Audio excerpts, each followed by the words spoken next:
Good morning, Twitch.tv. Good morning. No! No, damn it, Sam, I will not hold it. We shall plow through. Good morning to YouTube as well. And of course, good morning, Mini Motorways. We will go to Tokyo. Weekly choices are a mystery, but bridges do not require road tiles, so that's always nice. Speaking of road tiles, let's use some to pave this island. This island here in the middle of the river in Tokyo is always lovely, and by lovely I mean fuck you. So we're gonna pave over that island as much as we possibly can. Sunflare's space was here first. Good afternoon, Sunny. I hope you are doing well. There's a pink business here. There we go. It's always scary when that happens, when a business pops in before the house to support it, and it's like, game, have you decided you just don't want to game today, game? But usually, Mini Motorways realizes that it is a game, and it is here to game, and game. That is the word that we will use. The word is game. Oh, God. Oh, big stretch. Oh. It is Thursday, my fellows. Let's take a couple of traffic lights. That's totally fine. We did not have a gimmimimim yesterday because I had to be on a Zoom call at 7. Fair warning, we have a hard out today. I absolutely have to be on a Zoom call at 8, so we're gonna be out of here quickly, like. Hopefully things will, I want to put up as high a score as I possibly can here in the daily challenge in Mini Motorways. Also considering that we have a hard out of 50 minutes from now. So anyway, let's round to this corner like here. Weekly choices being a mystery can screw the player over. That is true. You can run this over this way. These two light blues will support and sustain this business. Actually, you know what? Let's do this. Let's have this come down here. This little bit of a longer distance thing. Let's not send the furthest thing to the furthest place. If we can avoid it, we'll chop it up this way. These two will go over this way, and then these two right here will swing down like so. So, oh, goodness. It being Thursday and me having thoughts, that means that it is time once again to whine and complain about my favorite television program. That being, of course, All Elite Wrestling Dynamite, which is a wrestling show. A good wrestling show? A better than most wrestling show. A probably still the best wrestling show on TV wrestling show. And if it's not the best wrestling show on TV, then, AEW Rampage is.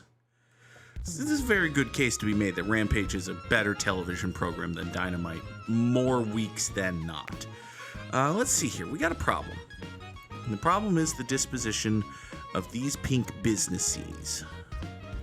Because we've got this guy right here, but we can't really, do anything terribly controversial about that right now. We can't. I kind of just wish we had more in the way of pink houses. Hold on. Okay, you're a yellow. You can go that away. These pinks here can cut through here if these blues here can do that. Okay? You do that. You do that. You come up here and do that. That frees up this for that. Okay? Okay. Everybody's at least a little okay now. We'll point this pink house that way just to get a single car to come over here and support this business for one trip. All right. We did have to use this awful little hairpin turn to get another light blue into this business, but it's fine. It's good. It's okay. So, listen. Last night on AEW Dynamite, there were several really good and fun wrestling matches, right? Like, Swerve Strickland and Roderick Strong had a good wrestling match for the world title in the main event of the show, which Swerve Strickland won clean as a sheet because, well, he should. He's the world champion, and Roderick Strong is Roderick Strong. Okay? Last night on Dynamite, there was a nifty little 8-man tag where Wheeler Yuta came back from having been injured for several months and won the match, and it was a nice feel-good moment, right? And there was a cool little 4-way #1 contenders match where Rey Fenix got a shot at the international title, and he's going to face Will Ospreay next week on Dynamite. And listen, next week on Dynamite, we get Will Ospreay versus Rey Fenix in a match with stakes. Oh, that's gonna rule. That's gonna fucking rule. These are all good and wonderful things. Additionally, last night on Dynamite, Bryan Danielson cut a very good promo. They did a backstage segment, and it was just Bryan Danielson talking to the camera, addressing like 8 months ago. He said that this was going to be his last year as a full-time competitor, and he's done a bunch of wonderful things, but he's also lost a bunch of matches. But hey, the Owen Hart Cup tournament is coming up, and the winner of that gets a shot at the AEW World title in the main event of All In at Wembley Stadium in London, fucking England. And that's gonna fucking rule. And Bryan Danielson wants to be in the Owen Hart Cup tournament because he wants to win the AEW title before he stops being a full-time wrestler. This all makes sense. This is all good, fun, solid storytelling, right? It builds on real life. It takes things that the audience knows and it puts a new spin on them, and it explains why the character of Bryan Danielson is doing the things that Bryan Danielson is doing, and it was well delivered and it was well shot and the crowd was into it and everybody liked it, and it made the Owen Hart Cup tournament seem important. It made the guy who eventually wins the Owen Hart Cup tournament, who probably isn't going to be Bryan Danielson, seem like a big deal. It made the guy who knocks Bryan Danielson out of the tournament seem like a big deal. It's a very good little promo, okay? Additionally, on top of that, you had this lovely little video package about Daniel Garcia and about how a year ago, or like multiple years ago, he broke both of his legs in Buffalo, New York, and people thought he might never walk again, let alone wrestle. But through grit, determination, and medical science and luck, he was able to say fuck that and come back, and now he needs to tap back into that fuck that, come back mentality and deal with whatever struggles he's been having recently and go win the international title, because goddamn it, he wants to win the international goddamn title, and he doesn't care if Will goddamn Ospreay has it, he's gonna fucking take it. Cool. Awesome little video package for a guy that AEW has occasionally remembered that they're supposed to be trying to push eventually. Okay?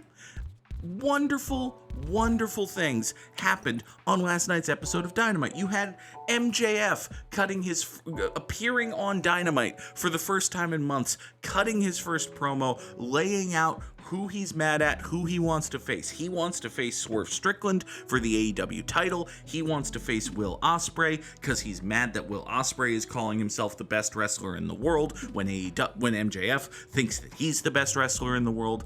And then you had Roosh come out and interrupt MJF, and Roosh is mad at MJF for taking all of this time and getting all of this ballyhoo for his comeback that Roosh has never gotten. So Roosh feels slighted, and now MJF and Roosh are gonna fight, and that's going to be a good fun match because MJF and Roosh are both very good fun wrestlers. You had all of these very good fun things that were on AEW Dynamite last night. I don't want to come off as though I'm saying that everything on Dynamite was bad or that AEW is doomed. However, we have reached the part of the program where we start pointing out the things on Dynamite that sucked. And whoo boy. Listen, any given television show, any given piece of entertainment, there are gonna be things that aren't as good as the best things. That's why the best things are the best things, right? The best things are the best things because they're better than all of the other things. And in order for things to be better than other things have to be worse than other things. That is how words work, okay? The worst parts of AEW Dynamite last night were very, very bad. You had, for instance, actually, hold on. I was going to come up this way and get to this business like so, but I can't do this and create an appealing turn in here, because that would mean that this road necessarily interacts with this plaza, which would mean that these houses want to take care of this business. And that's not a thing that I had intended. Bad professional wrestling does serve the purpose of being fun to talk and complain about. That is true. And listen, this particular iteration of bad professional wrestling fits that. There is a time when it's just like, that was dog shit and awful, and I can't really talk about it other than just, it was dog shit and awful. The particular bad stuff on Dynamite last night, yeah, we're gonna get some talking out of that. It is grist for the content mill, if you will. Let's take these 2 light blues here, run them here, and then these 3 light blues will have the longer trip up this way to this business. Okay. So there are 2 things I want to talk about, I want to really harp on from last night's Dynamite. One, Chris Jericho. For a very long time, for like a year now, Chris Jericho has been a polarizing figure in AEW. Right? Chris Jericho, it is a factual statement that Chris Jericho was the first ever AEW World Champion. He is one of the most accomplished performers in the history of professional wrestling. He has one of the most creative minds in professional wrestling. He is a very important figure, both in the formation of AEW and in the current day-to-day backstage operations of AEW, right? He's a guy that a lot of guys in the locker room look to for not necessarily mentorship, but at least advice and ideas, and he's a very important dude. He's, one of the guys who you would think of as a locker room leader, so to speak. It is also true that Chris Jericho is a 50-something-year-old man who, while at his best, he was one of the most athletically gifted wrestlers in the world, he isn't anymore. And while for a while he was able to make it work in a very, fast-paced, high-intensity wrestling company like AEW, with gumption and ideas and creativity, because he could at least still go a little bit, it is very clear to anyone watching that Chris Jericho has lost a step or two. And like from the time he started in AEW, when he had already lost 5 or 7 steps from his athletic peak. This happens. This happens to people in their 50s, particularly people who have had very difficult, high-intensity athletic performing careers, such as Chris Jericho, who, in addition to being a top-level professional wrestler, is, he will be happy to tell you, a touring professional musician, which is also a physically demanding workload, right? So Chris Jericho has lost a step, or 5. And just by virtue of being on TV more weeks than not for 5 consecutive years, Chris Jericho, in the eyes of a lot of people, myself included at times, has just gotten stale as an act. This happens. This happens in, imagine like your favorite character on your favorite TV show. Long-running character over several seasons of a TV show. Is that character the exact same person now that they were 5 years ago? Are they doing the exact same stuff? No. There is necessarily a little bit of reinvention, reinvigoration, restructuring of the character or the circumstances or the outlook or the profession or something, just to breathe a little life into it and keep it going. And then still, inevitably, unless you hit on like an all-time banger of a formula, or you have a historically gifted actor, you can't do the same shtick or a similar shtick for 5-10 years in a row. You need a break, right? Incidentally, part of the reason I'm stalling here is that I have no idea what the hell I want to do about this pink business. This pink business is in bad shape. I think what I want to do, and this is a bad idea, but it's the best one I've got. I think what I'm going to do is we're going to run these beiges up here. They're going to come down here. They're going to go around this pink business. That's going to be fine. And then we'll take these two pink houses, like so. These two pink houses might be our primary support for this business. Which, listen, I don't love that. But it's what we're going to do. Also, while we're here, I'm going to kill motorway number 2. So we're going to be able to run these beiges down this way. And then the light blues that have been going up here can just sneak around like so. So these light blues wiggle their way up here. These beiges come down here. We get motorway number 2 back to our motorway inventory. These two go up this way, take care of this business. Okay. That was all well, good, and fine until this purple business spawned. And now that this purple business exists, we've got more problem things. So let's run these yellows up and around here. We'll grab these two purples that exist, toss them on motorway number 2, and get down here. And even if you think of like a super long-running TV character, like House or Matlock or Columbo, with a TV show, there are seasonal breaks, right?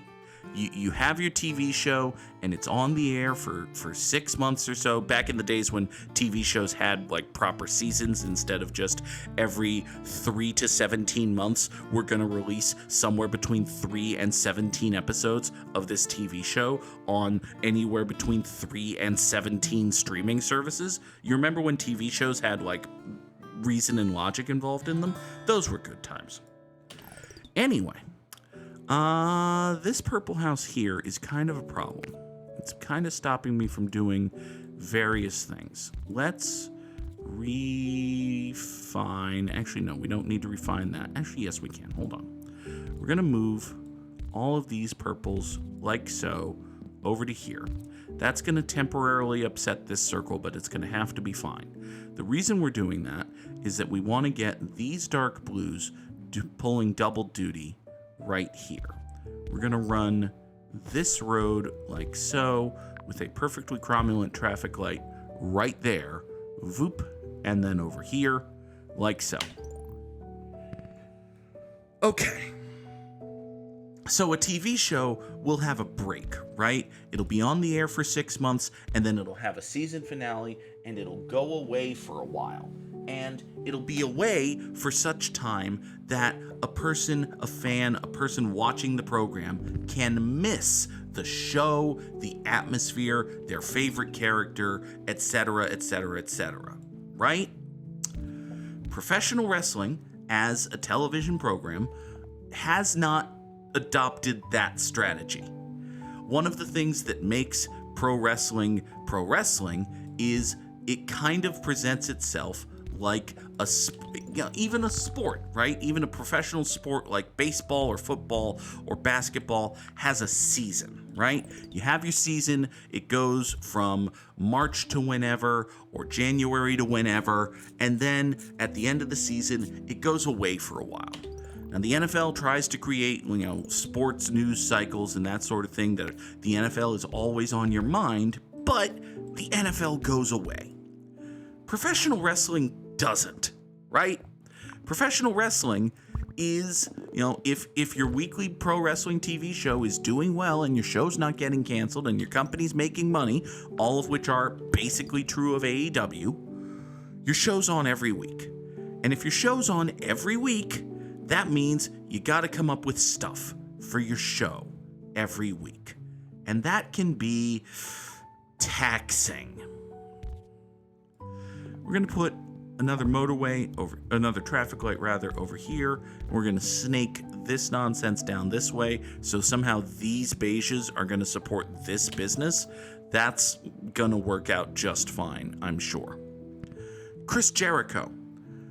The only real ways guys get time, not necessarily get time off, but especially these days, but the only real reason guys and characters get breaks is if they get hurt or if they just get pushed down the card. Chris Jericho, historically over the course of his career, is very durable. Chris Jericho never gets hurt. And because he's Chris Jericho, and because he's a big deal in AEW, and because he's a big deal backstage in AEW, Chris Jericho is not at risk of getting taken off TV, right? If Chris Jericho is healthy and Chris Jericho doesn't have like a concert he has to perform or a boat cruise he's doing or some other reason not to be there, if Chris Jericho is healthy and wants to be on Dynamite, Chris Jericho's gonna be on Dynamite. And this has been the case for 5 years. It's been a lot of Chris Jericho on Dynamite. And he's done a lot of good things with this time. He's had really good matches, and he's had really good segments and really good feuds. And also, for the last year or so, he's kind of sucked. Like, for a while there was a mindset that Jericho had lost it, and he was the top heel, but he had lost a step, but he was still a good promo. And then he was an upper mid-card heel, and he had lost a step, but he was a good promo. But then his act grew stale, and his stable grew stale, and he had a new stable of guys. You remember a week or two ago, a couple of weeks ago, we were talking about how Chris Jericho always has new stables of guys. Yeah, this all ties into that, right? Chris Jericho's new stable of guys. Chris Jericho is now calling himself the Learning Tree because nothing says gimmick that's going to get over with the average pro wrestling fan like cribbing a line from a bad Undertaker promo that happened 25 years ago. I swear to God, that's the genesis of the phrase, the Learning Tree. How am I going to get Pinks over to this pink? I have no idea, but it is Saturday, so hopefully I don't have to think about it. So the whole gimmick with Chris Jericho, and another thing that Chris Jericho is very good at is reading and knowing what fans are thinking and saying and turning it against them in ways that work for his character, right? Chris Jericho is good at meta shit. He just is. It's a good talent to have, particularly in a very meta atmosphere like professional wrestling. Pause. I have no idea now that I've gotten a bridge. Oof. Let's see here. Let's think. I can't go up and over all of these beiges with these purples. I can't go through these beiges with these purples. I need to get pinks over to here.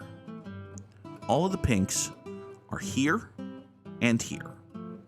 I could, theoretically, chop like these 3 pinks right here and have a bridge, a motorway. Sam wants me to accept the sweet embrace of death because my score is better than his, very close, so we're not going to be doing that. However, okay, I have an idea. These purples here, this huge, enormous clump of purples, is feeding this purple circle. Meanwhile, this threesome of purples here is feeding this purple business. What if, rather than 2 dedicated motorways, we just asked this enormous clump of purples right here to share, right? This is what, 4, 8, this is 12 purple houses. 12 purple houses can totally support 2 businesses, one of which is a circle. A little bit. So what we're going to do is we're going to move this motorway over here. These 3 pink houses are going to support this pink business via motorway number 4, just as soon as it gets over there, just as soon as this purple car gets purple car. Purple car, you need to thank you. We're going to connect that away. That's going to be fine. These pinks are now going to come up here, and this is going to not die, right? This right here, going to not die. Super. Question. Why is this light blue business not... Okay, it is mad. Okay. It took a moment for that light blue business to realize that, oh shit, I should be mad about stuff. But then it realized, and now it's mad about stuff. That's actually good, because if this blue business wasn't mad about stuff, that would mean that it was connected to something, and whatever that connection was, it wasn't going to be good. So, let's see here. We've got light blues here, beige is there, beige is there, beige is there, light blues here. We need to get over to a light blue that's here. Bad. Bad, bad, bad. I don't see a way to do that. Oh, let's not think about it right now. It's Thursday. Yeah, we're going to have to think about it. You are not going to be okay until Monday if you're abandoned on a Thursday. You're not, Solomon Grundy or anything. Okay. So the road that you're on right now is this road here. This road here is married to all of these beiges, right? What if all of those beiges... I think a roundabout in here. If we do that, we go there. Okay. All right. I'm beginning to have the formations of a very bad plan. Let's take these 3 light blues from right here. Toss them. Incidentally, to make this work, you beiges are going to have to get out of the way. We're going to toss these light blues onto this road. So this is now 3, 7, 8 light blues coming up here, right? Some of those light blues are going to go into this business, and that's going to be fine. Another few of these businesses, of these light blues, however, are going to come out this way. Boop. You can boop, incidentally. You 2 beiges can boop into the motorway, like so, into the roundabout, like so. Okay. So some of the light blues are going to come up this way. Another hunk of the light blues are going to get into this roundabout. And then from this roundabout, they're going to go off this way and eventually service this business.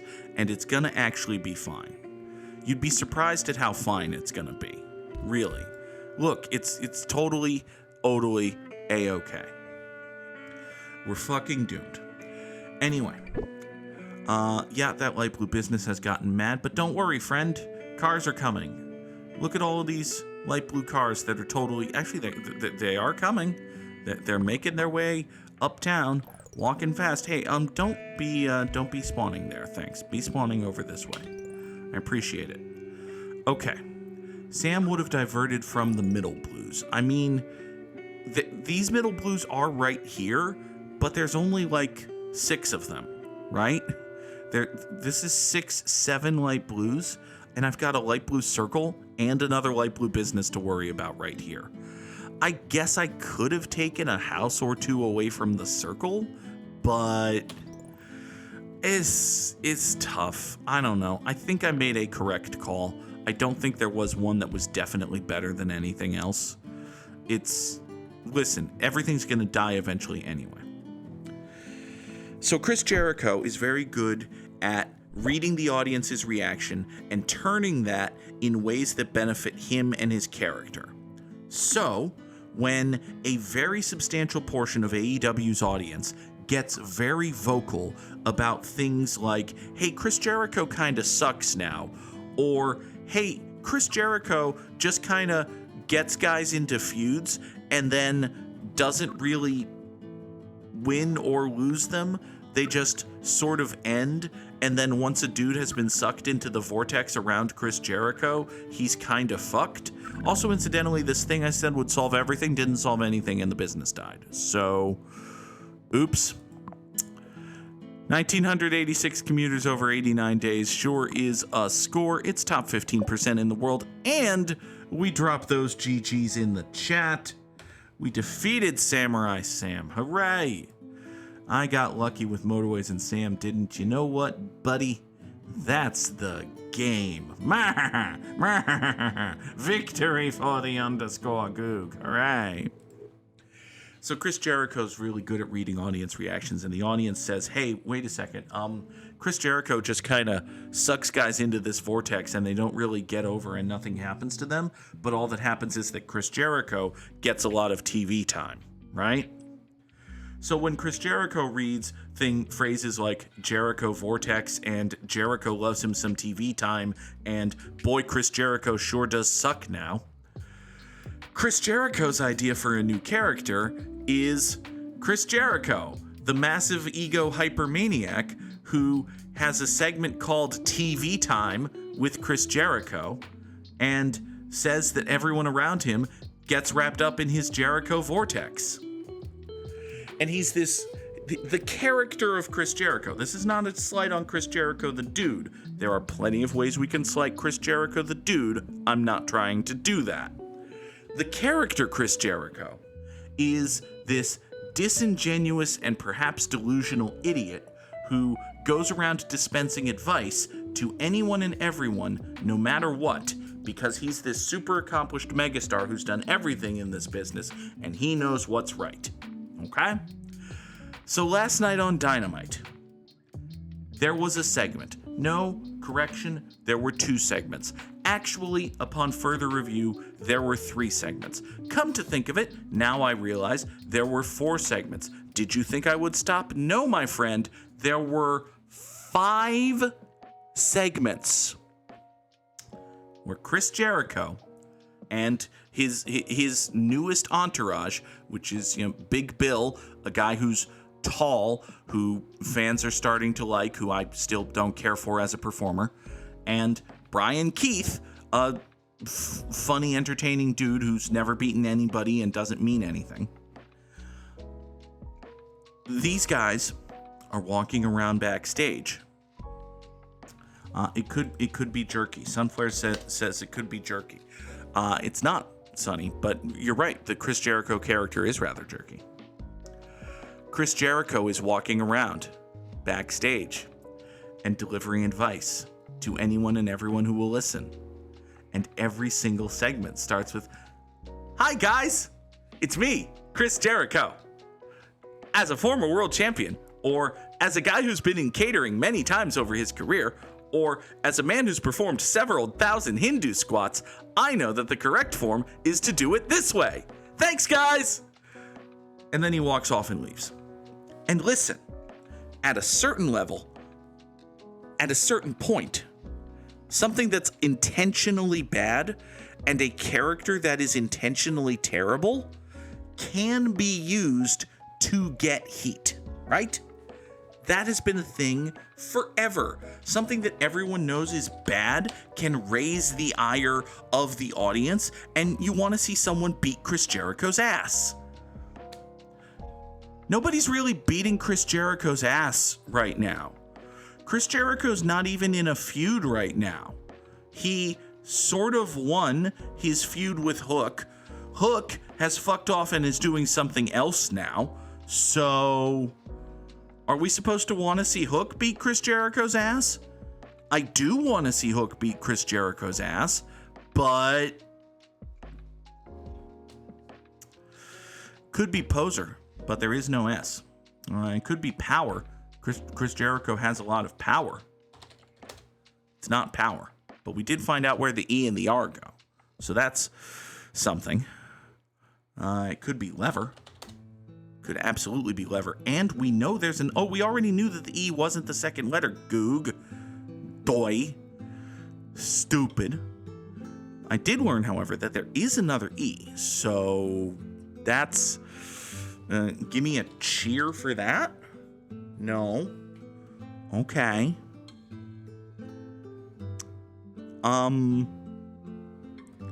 So it's gotta be E something H-E-R, which means it came out of the ether, right?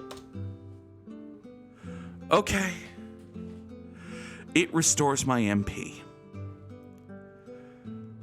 Anyway. So this intentionally terrible Chris Jericho stuff was just, it was both intentionally and unintentionally fucking terrible. Fucking terrible.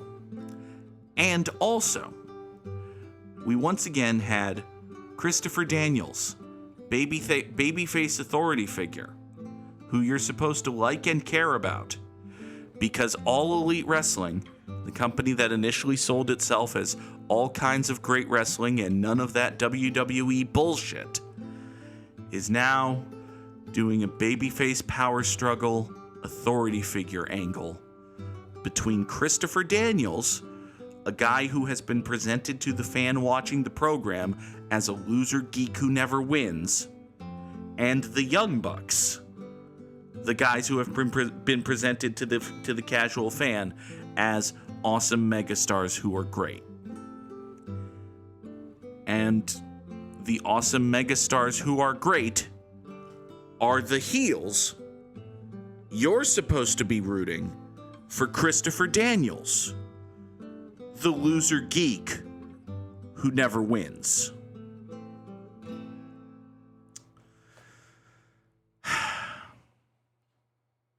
So Sunflower Space has conveniently noted that drive, park, reverse, and grapefruit are all gears in your automobile. No? Okay. It's entirely possible. I don't actually see another gear here. There's no, like, neutral or anything like that. I guess propel, but propel is more like if it was drive, push, propel, and something else.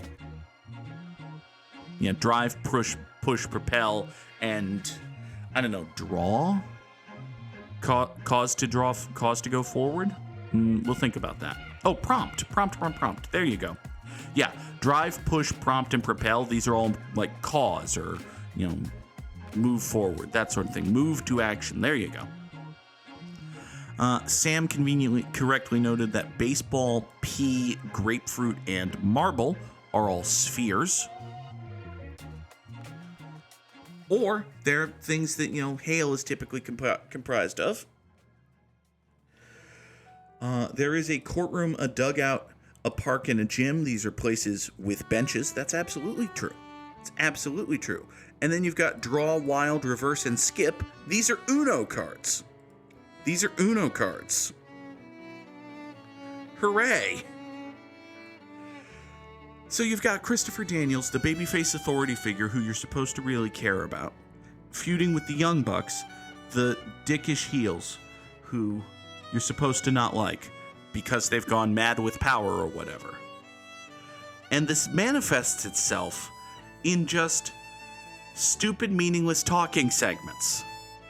Like, we saw Christopher Daniels come out to help break up a fight between MJF and Roosh. Okay, that makes sense. That's fine. But then later in the show, Christopher Daniels came out again to remind everyone of the convoluted match structure that he booked, and then say that we're gonna have a qualifying match for the TNT title ladder match at Forbidden Door right now. Why did we need him to say that? Why couldn't we just ring the bell and bring the guys out and have the ring announcers say, by the way, this is a qualifying match? Why couldn't we put up a graphic on the screen that says, hey, by the way, this is a qualifying match for the TNT title ladder match, which will be held at Forbidden Door? Either of those could have accomplished the same thing in 0 or 10 seconds of television time. And listen, you only get so much, right? You only have, on an entire episode of Dynamite, 125 minutes. And something like 45 of those minutes are in commercial. And because they're in commercial, they are necessarily either in the middle of a match or between segments, right? So you have 80 minutes of television time and an enormous roster full of incredibly talented performers many of whom never get a chance, some of whom don't get as much of a chance as they should. And one of the chief complaints about your product is that you don't have enough people getting enough time to get over and get in the ring and perform. So why would you take one of your 80 minutes and give it to Christopher Daniels, doomed guy in a doomed gimmick, doing a mediocre promo that says nothing we couldn't have said somewhere else? Why? Similarly, and this is a bigger offense just in terms of wasted TV time, why would you spend 3 minutes on a segment where the Acclaimed come out and then they start running down the Young Bucks, and the Young Bucks use their power to cut the Acclaimed's segment and remove the Acclaimed from the show? What are you doing? What are you doing, All Elite Wrestling? I swear, again, there are so many damn good things on AEW that it feels bad to complain about the things that are bad, but the things that are bad are getting worse and worse. And they're involving the top guys in the company. Tony Khan is embroiled. The owner and CEO of the company is embroiled in this Young Bucks Daniels Angle bullshit. The Young Bucks legitimately are vice presidents of the company. They're very big, important deals, and this is the shit they're doing. I do not want to say that every episode of a wrestling show should only be, here's a match, here's a match, here's a match, here's a match, here's a match, here's a match for a belt, here's a match. You shouldn't do that. You shouldn't even do that on a pay-per-view, right? The pay-per-view where like the feuds are resolved and it's all about the big matches. You shouldn't even do that on pay-per-view. You can have promos and angles and video segments and interviews and all sorts of things as part of your wrestling show. They just have to be good.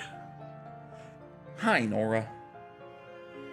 And if they're not good, and if they don't serve a clear purpose, maybe the time you spend on them would be better spent on anything else. That's it. That's all. Look at your show. Look at the things that are good and make them be good. Look at the things that are bad and either make them be good or get them off of the show. That's it.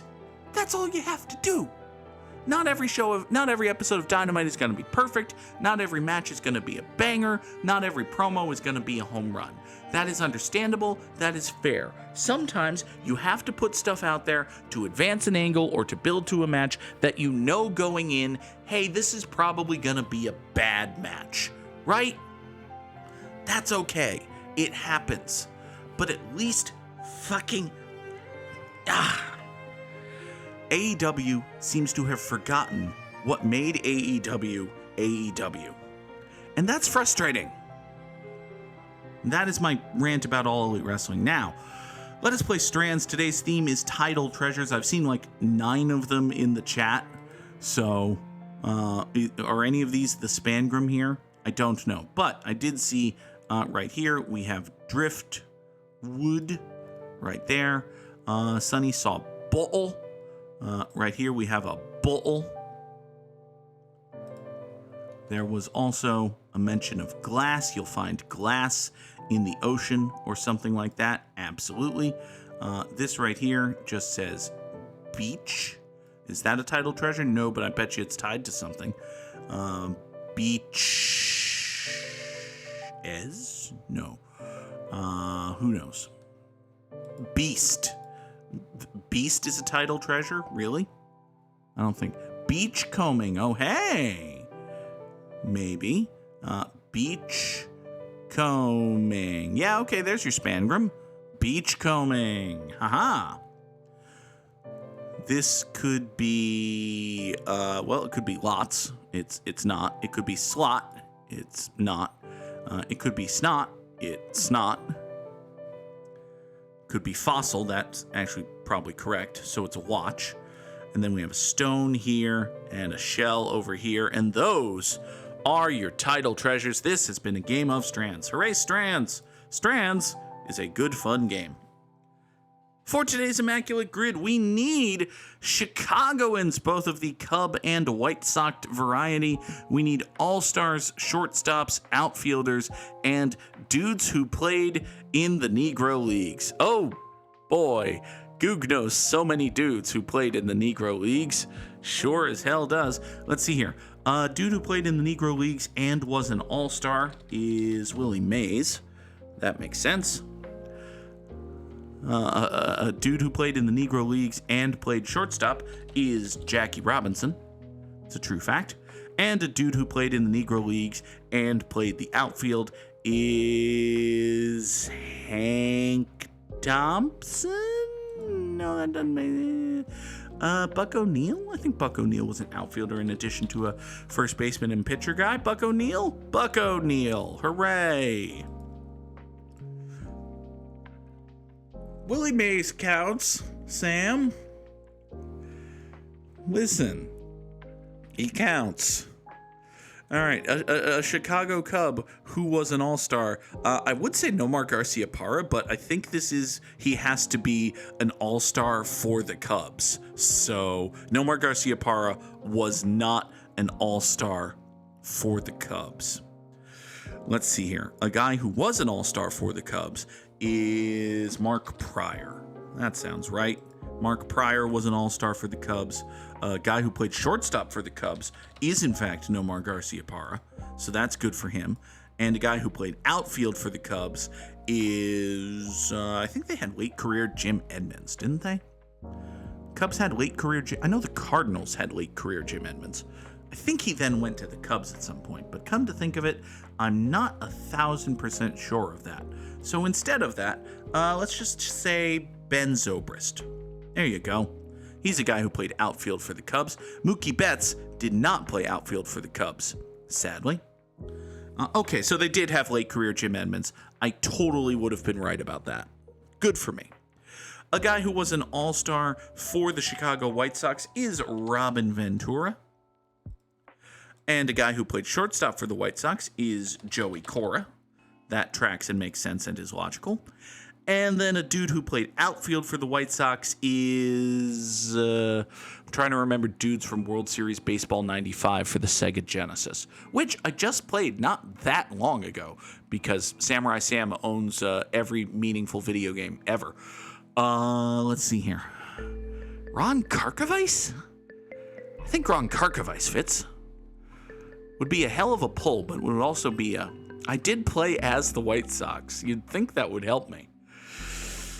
It would be a hell of a pull for that top right square, but it would also be a major flub, given that I could just as easily say, Gavin Sheets, Scott Podsednik, Billy Hamilton, Sammy Sosa, any of those guys. Dwayne Wise, Jermaine Dye, Maglio Ordonez. I'm naming all sorts of White Sox outfielders just so that you believe me that I know several White Sox outfielders just before I fuck up the immaculate grid here by saying Ron Karkovice. I think it's Ron Karkovice. It's Ron Karkovice! Yay! I was correct. Oh, I was good and right and accurate about things, and it was a deep cut.